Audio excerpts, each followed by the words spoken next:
Astrologer জয় শাস্ত্রী।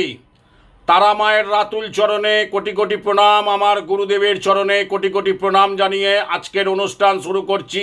আজকের যে কথাটি আপনাদের কাছে তুলে ধরব সেটি হচ্ছে যে এই যে মীন রাশি, মেষ রাশি এবং বৃষ রাশি, এদের শনির যে ৭.৫ দশাটা চলছে সেখান থেকে মুক্তি পেতে এবং শনির যাদের প্রকোপ রয়েছে তাদের সেখান থেকে মুক্তি পেতে আপনারা কি কি করবেন সেটা ভালো করে জেনে নিন। অনেকে জানেন, অনেকে হয়তো জানেন না। জয় শাস্ত্রীর কথাগুলো শুনে যদি মেনে চলতে পারেন আপনারা ভালোভাবে উপকৃত হবেন। কথাটি হচ্ছে, প্রথম কথা, শনিবার দিন চেষ্টা করবেন নিরামিষ আহার করার। শনিবার দিন আমিষ খাবার খাবেন না যাদের মীন রাশি, মেষ রাশি এবং বৃষ রাশি, এবং যাদের শনির ৭.৫ বা শনির প্রকোপ চলছে তারা এখন এই সময় শনিবার দিন কোনো নিরামিষ আহার করবেন, আমিষ খাবার খাবেন না।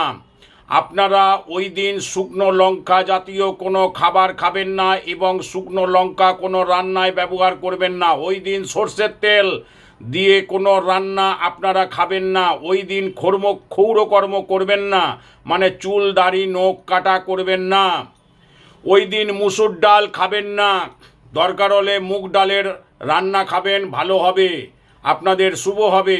ওই দিন দুধ বা দই ওই জাতীয় কোনো জিনিস খাবেন না আপনারা, তাহলে আপনারা উপকৃত হবেন।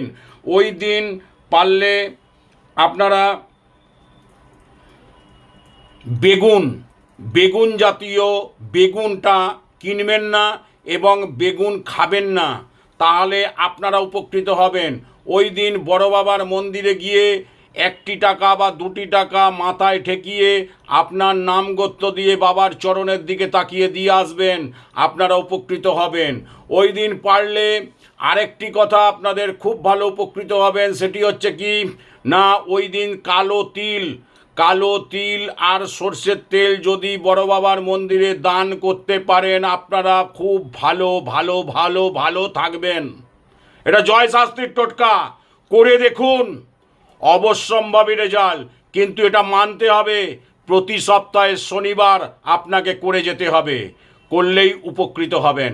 নমস্কার।